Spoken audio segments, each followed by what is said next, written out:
ಗೃಹಲಕ್ಷ್ಮಿ ಯೋಜನೆ ಸರ್ಜರಿ ಮಾಡ್ತಾ ಇದೆಯಾ ಸರ್ಕಾರ? ಫಲಾನುಭವಿಗಳನ್ನ ಫಿಲ್ಟರ್ ಮಾಡೋದಕ್ಕೆ ಸರ್ಕಾರ ಪ್ಲಾನ್ ಮಾಡ್ತಾ ಇದೆ. ಆರ್ಥಿಕವಾಗಿ ಸಬಲರಾಗಿರುವ ಮಹಿಳೆಯರಿಗೆ ಇನ್ಮುಂದೆ ಈ ಯೋಜನೆ ಸಿಗೋದಿಲ್ಲ ಅನ್ನುವಂತಹ ನಿರ್ಧಾರ. ಈಗಾಗಲೇ 2 ಲಕ್ಷಕ್ಕೂ ಅಧಿಕ ಮಹಿಳೆಯರು ಕಟ್ ಆಫ್ ಆಗಿದ್ದಾರೆ.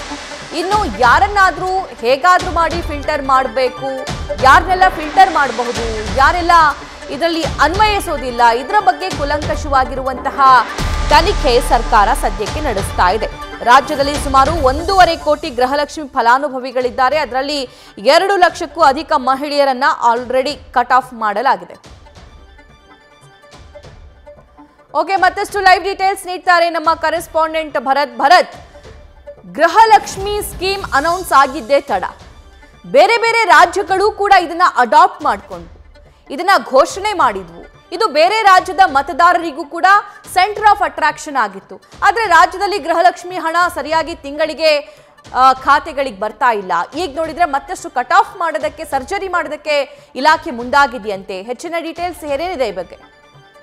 ಸಭಾ ಕಾಂಗ್ರೆಸ್ ಸರ್ಕಾರದ ಒಂದು ಶಕ್ತಿ ಯೋಜನೆ ಇದಾಗಿತ್ತು ಅಂತೇಳಿ. ಶಕ್ತಿ ಯೋಜನೆ ಮೀನ್ಸ್ ಅವರಿಗೆ ಸರ್ಕಾರಕ್ಕೆ ಶಕ್ತಿ ತುಂಬಿದಂತಹ ಯೋಜನೆ ಆ ಗ್ಯಾರಂಟಿ ಯೋಜನೆಗಳು. ಆ ಯೋಜನೆಯಲ್ಲಿ ಗೃಹಲಕ್ಷ್ಮಿ ಯೋಜನೆ ಕೂಡ ಒಂದು ಸಾಕಷ್ಟು ಅವರಿಗೆ ಪಾಸಿಟಿವ್ ಆಗಿ ಎನರ್ಜಿ ತಂದು ಕೊಟ್ಟಿದಂತಹ ಒಂದು ಯೋಜನೆ. ಈ ಯೋಜನೆ ಈಗಾಗಲೇ ರಾಜ್ಯದಲ್ಲಿ 1.5 ಕೋಟಿ ಫಲಾನುಭವಿಗಳಿದ್ದಾರೆ. ಅದರಲ್ಲಿ ಒಂದಿಷ್ಟು ಸರ್ಜರಿ ಆಗಿದೆ ಆಲ್ರೆಡಿ ಅಂತ ಹೇಳಿದ್ರೆ, ಆರ್ಥಿಕವಾಗಿ ಸಬಲರಾಗಿರುವಂತಹ GST ಪಾವತಿ ಮಾಡ್ತಾ ಇರುವಂಥವ್ರು, ಜೊತೆಗೆ ತೆರಿಗೆ ಪಾವತಿ ಮಾಡ್ತಾ ಇರುವಂಥವ್ರು, ಒಂದಿಷ್ಟು ಜನರನ್ನ ನೋಟೆಡ್ ಮಾಡಿ ಈಗಾಗಲೇ ಒಂದು 2 ಲಕ್ಷಕ್ಕೂ ಅಧಿಕ ಜನರನ್ನ ಈ ಯೋಜನೆಯಲ್ಲಿ ಫಲಾನುಭವಿಗಳಿಂದ ಹೊರಗಡೆ ಇಳಿಸಲಾಗಿದೆ. ಆದರೆ ಎಲ್ಲೋ ಒಂದು ಕಡೆ ಇನ್ನೂ ಕೂಡ ಸಾಕಷ್ಟು ಮಂದಿ ಆರ್ಥಿಕವಾಗಿ ಸಬಲವಾಗಿರೋರು, ಜೊತೆಗೆ ತೆರಿಗೆ ಪಾವತಿ ಮಾಡ್ತಿರೋರು, ಜೊತೆಗೆ GST ಅಂಡರಲ್ಲಿ ಬರೋರು ಇನ್ನೂ ಕೂಡ ಇದನ್ನು ಯೋಜನೆಯನ್ನು ಪಡೆದುಕೊಳ್ತಾ ಇದ್ದಾರೆ ಅನ್ನೋ ಒಂದು ಮಾಹಿತಿ ಈಗ ಸರ್ಕಾರಕ್ಕೆ ಸಿಕ್ಕಿದ್ದು. ಅಂತ ಹೇಳಿದ್ರೆ ಈಗ ಬೆಂಗಳೂರಿನ 28 ವಿಧಾನಸಭಾ ಕ್ಷೇತ್ರಗಳಲ್ಲಿ ಗ್ಯಾರಂಟಿ ಯೋಜನೆಗಳ ಒಂದು ಅನುಷ್ಠಾನ ಸಮಿತಿ ಏನಿದೆ BBMP ಅಂಡರಲ್ಲಿ, ಇವರು ಸಭೆಗಳನ್ನ ನಡೆಸ್ತಾ ಇದ್ದಾರೆ. ಸಭೆಗಳನ್ನ ನಡೆಸಿದಂಥ ಸಂದರ್ಭದಲ್ಲಿ ಈ ಥರ ಒಂದು ಆರ್ಥಿಕವಾಗಿ ಸಬಲವಾಗಿರುವಂತಹ ಮಹಿಳೆಯರು ಹೆಚ್ಚು ಇದನ್ನು ಇನ್ನೂ ಯೋಜನೆಯನ್ನು ಪಡೆದುಕೊಳ್ತಾ ಇದ್ದಾರೆ ಅನ್ನೋ ಮಾಹಿತಿ ಈಗ ಅವರಿಗೆ ಸಿಕ್ಕಿರೋದು. ಹಾಗಾಗಿ ಇವ್ರನ್ನ ಫಿಲ್ಟರ್ ಮಾಡಬೇಕು ಅಂತ ಹೇಳಿದ್ರೆ ಈಗಾಗಲೇ ಒಂದು ಕಡೆ 3-4 ತಿಂಗಳಿಂದ ಗೃಹಲಕ್ಷ್ಮಿ ಯೋಜನೆ ಹಣವನ್ನು ಮಹಿಳೆಯರಿಗೆ ಸಿಗ್ತಾ ಇಲ್ಲ. ಅದೆಲ್ಲ ಒಂದು ಕಡೆ ಸಾಕಷ್ಟು ಆಕ್ರೋಶಕ್ಕೆ ವ್ಯಕ್ತವಾಗಿದೆ.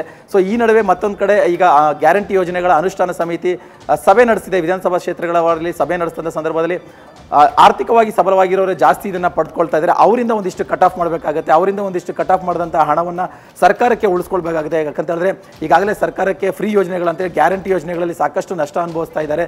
ಅದರಿಂದ ಇದನ್ನು ಸರ್ಕಾರಕ್ಕೆ ಮತ್ತಷ್ಟು ಒಂದು ಸರ್ಕಾರದ ಬೊಕ್ಕಸಕ್ಕೆ ಹಣವನ್ನು ವಾಪಸ್ ತರಬೇಕು ಅನ್ನೋ ಯೋಜನೆಯಲ್ಲಿ ಇದನ್ನು ಅಂದರೆ ಆರ್ಥಿಕವಾಗಿ ಸಬಲವಾಗಿರೋರನ್ನ ಕಟ್ ಆಫ್ ಮಾಡಿದ್ರೆ ಒಂದಿಷ್ಟು ಹಣ ಸರ್ಕಾರಕ್ಕೆ ಉಳಿಯುತ್ತೆ ಅನ್ನೋ ಒಂದು ಲೆಕ್ಕಾಚಾರ ಮಾಡಿರುವಂಥದ್ದು. ಹಾಗಾಗಿ ಈಗ ವಿಧಾನಸಭಾ ಕ್ಷೇತ್ರವಾರು ಅಂದರೆ ಬೆಂಗಳೂರಿನಲ್ಲಿರುವಂಥ ವಿಧಾನಸಭಾ ಕ್ಷೇತ್ರವಾರ ಸಭೆಗಳೇ ನಡೀತಾ ಇದೆ. ಆ ಸಭೆಯಲ್ಲಿ ಮರುಪರಿಶೀಲನೆ ಮಾಡ್ತಾ ಇದ್ದಾರೆ ಅಂತ ಹೇಳಿದ್ರೆ ಯಾವೆಲ್ಲ ಮಹಿಳೆಯರು ಆರ್ಥಿಕವಾಗಿ ಸಬಲರಾಗಿದ್ದಾರೆ, ಯಾರೆಲ್ಲ GST ಅಂಡರಲ್ಲಿ ಬರ್ತಾ ಇದ್ದಾರೆ, ಯಾರೆಲ್ಲ ತೆರಿಗೆ ಪಾವತಿ ಮಾಡ್ತಾ ಇದ್ದಾರೆ ಅನ್ನೋದನ್ನ ಒಂದು ಲೆಕ್ಕಾಚಾರ ನಡೆಸ್ತಾ ಇದ್ದಾರೆ. ಅದ್ರ ಬಗ್ಗೆ ಒಂದು ಮಾಹಿತಿಯನ್ನು ಕಲೆ ಹಾಕ್ತಾ ಇದ್ದಾರೆ. ಅಂಥವರಿಗೆ ಈ ಯೋಜನೆಗಳು ಹೋಗಬಾರ್ದು, ಯಾಕಂದ್ರೆ ನಿಜವಾಗಿ ಅರ್ಹರು ಯಾರಿದ್ದಾರೆ ಅವರಿಗೆ ಯೋಜನೆಗಳು ಹೋಗಬೇಕಾಗುತ್ತೆ ಅಂತ ಹೇಳೋ ನಿಟ್ಟಿನಲ್ಲಿ ಈಗ ಒಂದಿಷ್ಟು ಲೆಕ್ಕಾಚಾರ ನಡೀತಾ ಇದೆ. ಒಂದಿಷ್ಟು ಪೂರ್ವ ಸಿದ್ಧತೆಯನ್ನು ಕೂಡ ನಡೀತಾ ಇದೆ. ಮತ್ತೊಂದು ಕಡೆ ಈಗಾಗಲೇ ಗೊತ್ತಿರೋ ಹಾಗೆ 3-4 ತಿಂಗಳಿಂದ ಗೃಹಲಕ್ಷ್ಮಿ ಯೋಜನೆ ಒಂದು ಏನು ಫಲಾನುಭವಿಗಳಿದ್ದಾರೆ ಅವರಿಗೆ ಹಣ ಸಿಗ್ತಾ ಇಲ್ಲ. ಇದು ಕೂಡ ಸಾಕಷ್ಟು ಆಕ್ರೋಶಕ್ಕೆ ಕಾರಣವಾಗ್ತಾ ಇದೆ. ಒಟ್ಟಾರೆ ಒಂದು ಕಡೆ ಫಲಾನುಭವಿಗಳಿಗೆ ಕರೆಕ್ಟಾಗಿ ತಿಂಗಳಿಗೆ ಹಣ ಹಾಕಬೇಕಾಗಿದೆ, ಮತ್ತೊಂದು ಕಡೆ ಅರ್ಹತೆ ಇಲ್ಲದವ್ರಿಗೂ ಕೂಡ ಹಣ ಹೋಗ್ತಾ ಇದೆ ಅನ್ನೋದನ್ನು ಕೂಡ ಈಗ ಸರ್ಕಾರಕ್ಕೆ ಭಾರಿ ಚಿಂತನೆಗೆ ಒಳಪಡಿಸಿದೆ ಸಭಾ.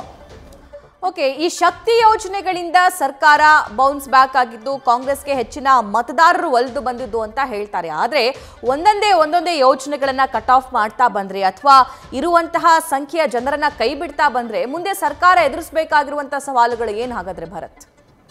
ಸಭಾ, ನಿಜಕ್ಕೂ ಕಾಂಗ್ರೆಸ್ ಸರ್ಕಾರ ಅಧಿಕಾರಕ್ಕೆ ಬರೋದ್ರಲ್ಲಿ ಗ್ಯಾರಂಟಿ ಯೋಜನೆಗಳ ಒಂದು ಪಾತ್ರ ತುಂಬ ದೊಡ್ಡ ಮಟ್ಟದಲ್ಲಿದೆ. ಆದರೆ ಎಲ್ಲೋ ಒಂದು ಕಡೆ ಈಗ ನಾವು ಈ ಗೃಹಲಕ್ಷ್ಮಿ ಯೋಜನೆಗೆ ಸಂಬಂಧಪಟ್ಟಂತೆ ಒಂದಿಷ್ಟು ಸಾರ್ವಜನಿಕರನ್ನ ಅಭಿಪ್ರಾಯವನ್ನು ಸಂಗ್ರಹ ಪಡಿಸಿದಾಗ ಎಲ್ಲರೂ ಕೂಡ ಸಾಕಷ್ಟು ಆಕ್ರೋಶವನ್ನು ವ್ಯಕ್ತಪಡಿಸ್ತಾರೆ. ಅಂದರೆ ಅಧಿಕಾರಕ್ಕೆ ಬರುವಂಥ ಸಂದರ್ಭದಲ್ಲಿ ನೀವು ಯೋಜನೆಗಳನ್ನ ಜಾರಿ ಮಾಡ್ತೀವಿ, ಯೋಜನೆಗಳನ್ನ ವ್ಯವಸ್ಥಿತವಾಗಿ ನಡ್ಕೊಂಡು ಹೋಗ್ತೀವಿ, ಪ್ರತಿ ತಿಂಗಳು ಕೂಡ ಕರೆಕ್ಟಾಗಿ ನಿಗದಿತ ಸಮಯಕ್ಕೆ ನಾವು ಆ ಫಲಾನುಭವಿಗಳಿಗೆ ಕೊಡ್ತೀವಿ ಅಂತ ಆಶ್ವಾಸನೆ ವ್ಯಕ್ತಪಡಿಸ್ತಾರೆ. ಆದರೆ ಎಲ್ಲೊಂದು ಕಡೆ ಈ ಯೋಜನೆಗಳನ್ನ ಒಂದು ಭವಿಷ್ಯ ಅಂತ ಹೇಳಿ ಭವಿಷ್ಯದ ರೂಪದಲ್ಲಿ ನೋಡೋದಾದ್ರೆ ಖಂಡಿತವಾಗಿ ಯೋಜನೆ 5 ವರ್ಷ ಸಂಪೂರ್ಣವಾಗಿ ಸಿಗುತ್ತಾ ಫಲಾನುಭವಿಗಳಿಗೆ ಅನ್ನೋ ಅನುಮಾನ ವ್ಯಕ್ತವಾಗ್ತಾ ಇದೆ. ಕೇವಲ ಗೃಹಲಕ್ಷ್ಮಿ ಯೋಜನೆ ಮಾತ್ರವಲ್ಲ, ಬೇರೆ ಬೇರೆ ಯೋಜನೆಗಳನ್ನು ಮಾಡಿದ್ದಾರೆ. ಆ ಯೋಜನೆಗಳಲ್ಲೂ ಕೂಡ ಈ ರೀತಿಯಾದ ಒಂದು ಅಡೆತಡೆಗಳನ್ನ, ಈ ರೀತಿಯಾದ ಒಂದು ಸಂಕಷ್ಟದ ಒಂದು ರೂಲ್ಸ್ ಅಂಡ್ ರೆಗ್ಯುಲೇಷನ್ಸ್ ನ ಸರ್ಕಾರ ನಿರ್ಮಾಣ ಮಾಡ್ತಾ ಹೋಗ್ತಾ ಇದೆ. ಸೊ ಹಾಗಾಗಿ ಎಲ್ಲೋ ಒಂದ್ ಕಡೆ ಕಾಂಗ್ರೆಸ್ ಸರ್ಕಾರಕ್ಕೆ ಈ 5 ವರ್ಷಗಳ ಒಂದು ಅವಧಿಯಲ್ಲಿ ಈ ಗ್ಯಾರಂಟಿ ಯೋಜನೆಗಳು ಏನು ಶಕ್ತಿಯಾಗಿ ಇತ್ತು ಅದೆಲ್ಲ ಒಂದ್ ಕಡೆ ಈಗ ಸ್ವಲ್ಪ ಕುಂಠಿತವಾಗ್ತಾ ಇದೆ. ಸರ್ಕಾರದ ಮೇಲೆ ಒಂದು ನಂಬಿಕೆಯನ್ನು ಜನರು ಕಳ್ಕೊಳ್ತಾ ಹೋಗ್ತಾ ಇದ್ದಾರೆ. ನಾವು ಮುಂದಿನ ಸಲ ಇದರ ಪರಿಣಾಮವಾಗಿ ಏನು ಎಲೆಕ್ಷನ್ ಬಂದಂಥ ಸಂದರ್ಭದಲ್ಲಿ ಅಥವಾ ವೋಟಿಂಗ್ ಬಂದಂಥ ಸಂದರ್ಭದಲ್ಲಿ ನಮ್ಮ ಒಂದು ಅಧಿಕಾರನ ನಾವು ತೋರಿಸ್ತೀವಿ ಅನ್ನೋದನ್ನ ಆಕ್ರೋಶವನ್ನು ಕೂಡ ಈಗ ಜನರು ವ್ಯಕ್ತಪಡಿಸ್ತಾ ಇದ್ದಾರೆ. ಖಂಡಿತವಾಗಿಯೂ ಆ ಗೃಹಲಕ್ಷ್ಮಿ ಯೋಜನೆ ಈಗ 3-4 ತಿಂಗಳಿಂದ ಪೆಂಡಿಂಗ್ ಉಳಿದಿದೆ. ಇನ್ನೊಂದು ಬಸ್ ಟಿಕೆಟು, ಮೆಟ್ರೋ ಟಿಕೆಟು ಈ ರೀತಿ ಎಲ್ಲ ಕೂಡ ಜಾಸ್ತಿ ಮಾಡ್ತಾ ಹೋಗ್ತಾ ಇರೋದು ರಾಜ್ಯ ಸರ್ಕಾರಕ್ಕಾಗಲಿ ಅಥವಾ BBMPಗಾಗಲಿ ದೊಡ್ಡ ಮಟ್ಟದ ಒಂದು ಹಿನ್ನಡೆ ಆಗ್ತಾ ಇದೆ. ಈ ನಿಟ್ಟಿನಲ್ಲಿ ಏನಾದರೂ ಸರ್ಕಾರ ಈಗ ಏನು ಒಂದು ಕ್ರಮಬದ್ಧವಾದ ಒಂದು ಆಡಳಿತವನ್ನು ಕೊಡೋದ್ರಲ್ಲಿ ವಿಫಲವಾದರೆ ಖಂಡಿತವಾಗಿ ಅವರು ಮುಂಬರುವಂತಹ ಚುನಾವಣೆಗಳಿದೆ, ಮುಂಬರುವಂತಹ ಒಂದು ವಿಧಾನಸಭಾ ಚುನಾವಣೆ ಆಗಿರ್ಬೋದು ಅಥವಾ ಇನ್ನೊಂದು ಸ್ಥಳೀಯ ಚುನಾವಣೆಗಳಾಗಿರ್ಬೋದು, ಈ ಎಲ್ಲದರಲ್ಲೂ ಕೂಡ ಅವರಿಗೆ ಹಿನ್ನಡೆ ಆಗುವಂಥ ಸಾಧ್ಯತೆ ಇದೆ. ಯಾಕಂದರೆ ಅಂಥದ್ದೇ ಒಂದು ಅಭಿಪ್ರಾಯ ಈಗ ಸಾರ್ವಜನಿಕ ವಲಯದಲ್ಲಿ ಈಗ ನಿರ್ಮಾಣವಾಗಿರೋದು ಸಭಾ. Thank you Bharat. News first ನಿರ್ಭೀತಿಯಿಂದ ನಿಮ್ಮ ಪರವಾಗಿ.